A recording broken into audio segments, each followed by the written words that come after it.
بسم اللہ الرحمن الرحیم۔ السلام علیکم۔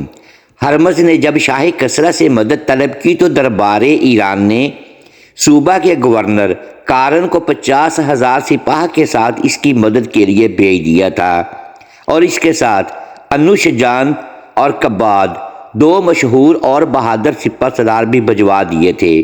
ابھی یہ لشکر ہرمز کے پاس نہ پہنچا تھا کہ مسلمانوں نے اسے شکست دے دی۔ اس کا شکست خوردہ لشکر کارن کو راستے میں ملا۔ کارن نے اس لشکر کو بھی اپنے ساتھ لے لیا، اس سے اس کی جمعیت اور بھی بڑھ گئی۔ وہ نہر شنی کے کنارے پر جو دریائے دجلہ کے مغرب کی طرف واقع ہے، موضع مداد میں مقیم ہو گیا۔ حضرت خالد رضی اللہ تعالیٰ عنہ کو اس ایرانی لشکر کے آنے کی اطلاع ہو گئی۔ وہ بھی شیران اسلام کو لے کر چلے اور اسی مقام پر جہاں ایرانی لشکر مقیم تھا آ کر خیمہ زن ہو گئے۔ کارن کے ساتھ تقریباً 1,00,000 لشکر ہو گیا تھا، اور حضرت خالد رضی اللہ تعالیٰ عنہ کے ساتھ صرف 18,000 مجاہدین تھے۔ یہ دیکھ کر کارن نے غرور میں آ کر جلد ہی ایک روز اپنا لشکر میدان میں لا کر صف بستہ کر دیا۔ حضرت خالد نے اول اس کے پاس مصالحت کا پیغام بھیجا۔ کاسی سے کہلایا کہ اگر تم جزیہ ادا کر دو تو صلح ممکن ہے۔ کارن کو یہ پیغام بہت برا لگا۔ اس نے نہایت نامناسب ادا کردہ جواب دیا۔ مجبوراً حضرت خالد بھی فوج الہی لے کر میدان میں آ گئے اور آتے ہی صفیں مرتب کر لیں۔ کارن نے سب سے پہلے انوش جان کو تنہا لڑنے کے لیے بھیجا۔ حضرت خالد کی تمام ایران میں شہرت ہو گئی تھی۔ کارن بھی خوب جانتا تھا کہ اسلامی لشکر کے وہی روح رواں ہیں۔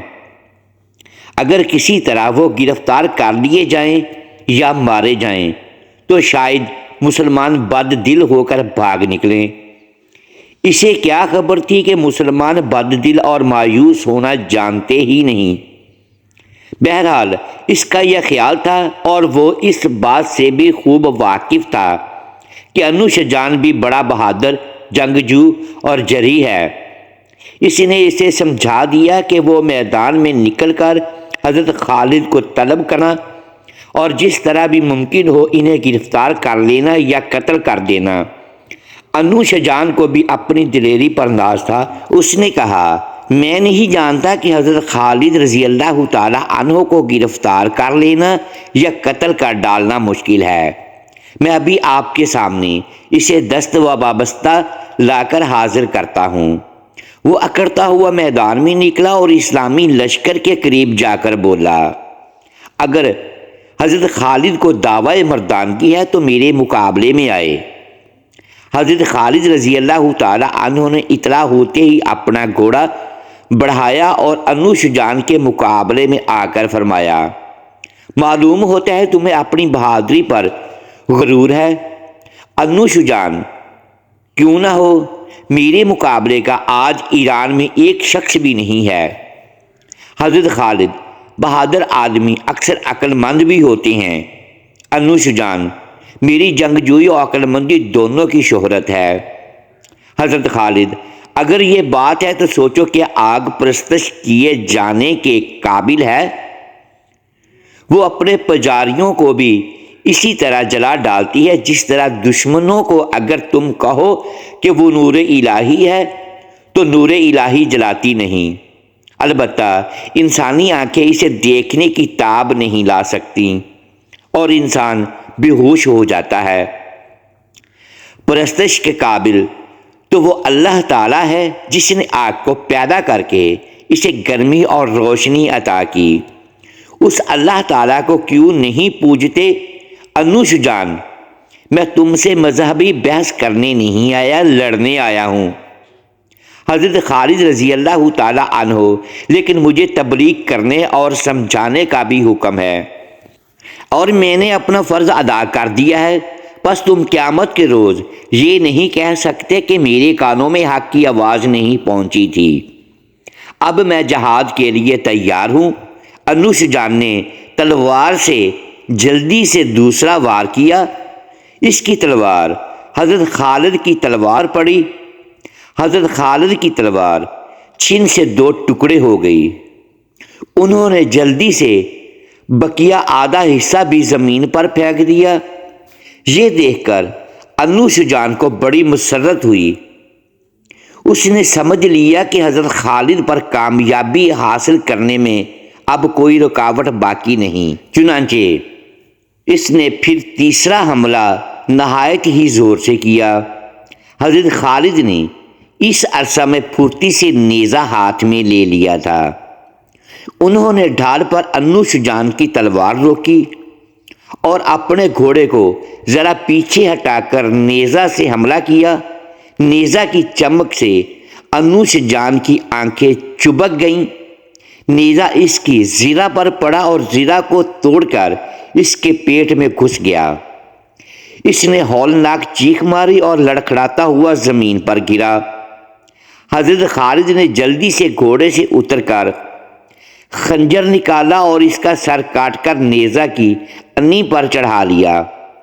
ایرانیوں نے جب اپنے سردار کو اس طرح مارے جاتے دیکھا تو انہیں جوش و غصہ آ گیا۔ وہ ایک دم اسلامی لشکر کی طرف بے پناہ سیلاب کی طرح بڑھے۔ ادھر سے مسلمان بھی آگے بڑھے۔ حضرت خالد کے ہاتھ میں کسی نے بڑھ کر تلوار دے دی۔ وہ تنہا ہی 1,00,000 ایرانیوں کا مقابلہ کرنے کے لیے سینہ تان کر کھڑے ہو گئے، لیکن دونوں لشکر ایک ساتھ ان کے پاس پہنچے۔ انہوں نے اللہ اکبر کا پرزور نعرہ لگا کر ایرانیوں پر حملہ کر دیا۔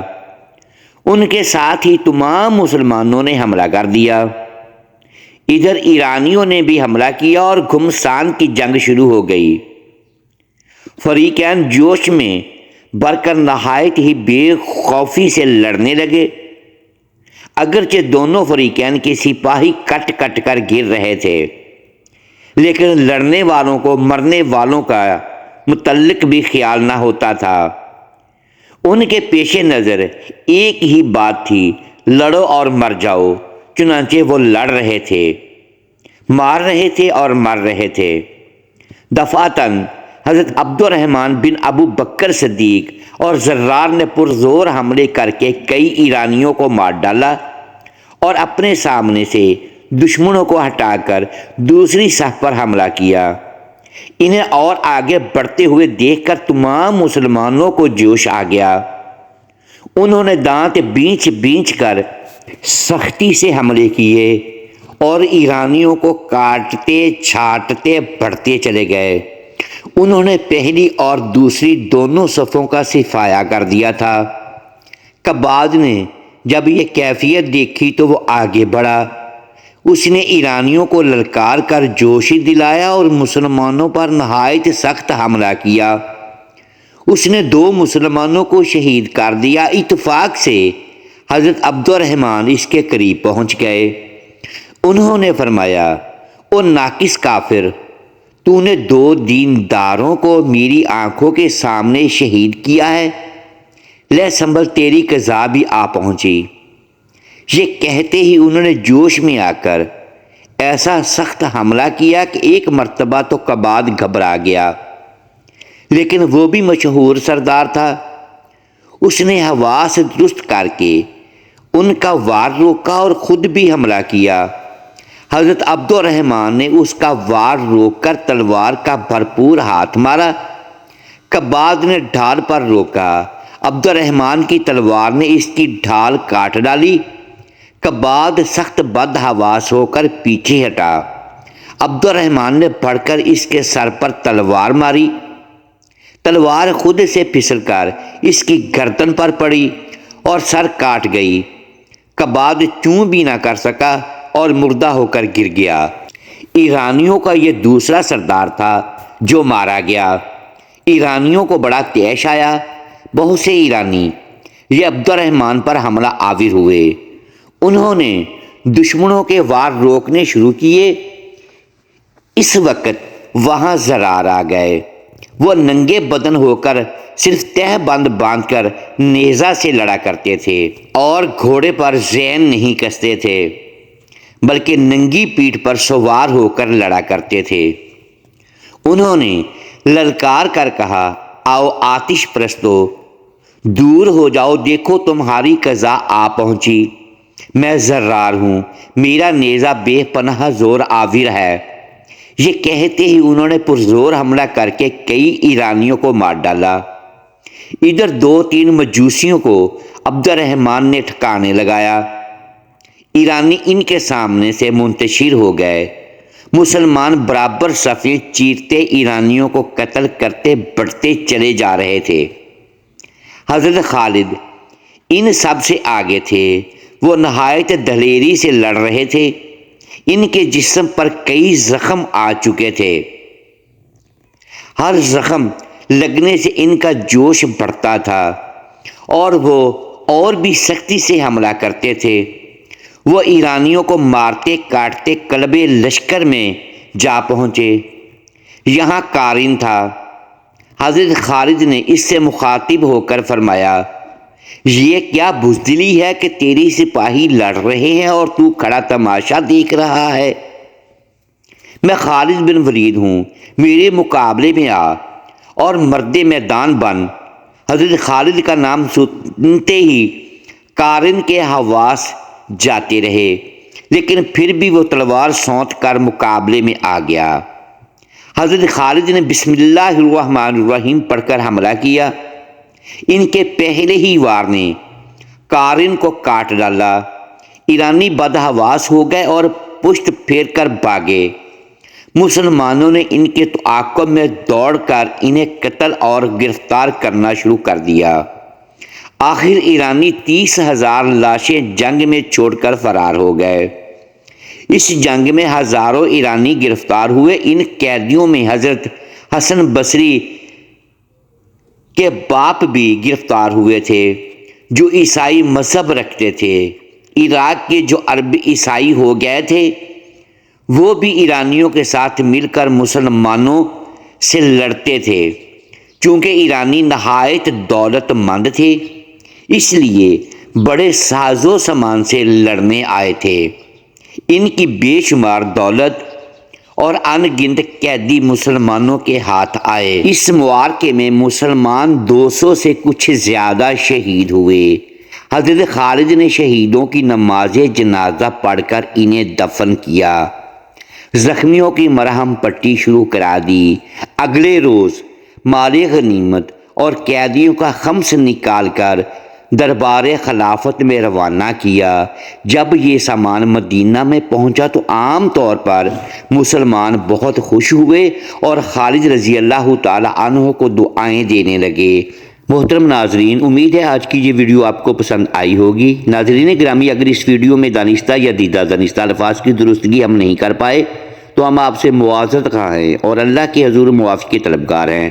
محترم ساتھیوں، ویڈیو کو لائک کیجیے اور اپنے اس چینل کو سبسکرائب لازمی کیجیے اور بیل آئیکن پریس کر دیں تاکہ ہر نئی آنے والی ویڈیو آپ تک بر وقت پہنچ سکے اور ہماری حوصلہ افزائی ہوتی رہے۔ شکریہ۔ اللہ حافظ۔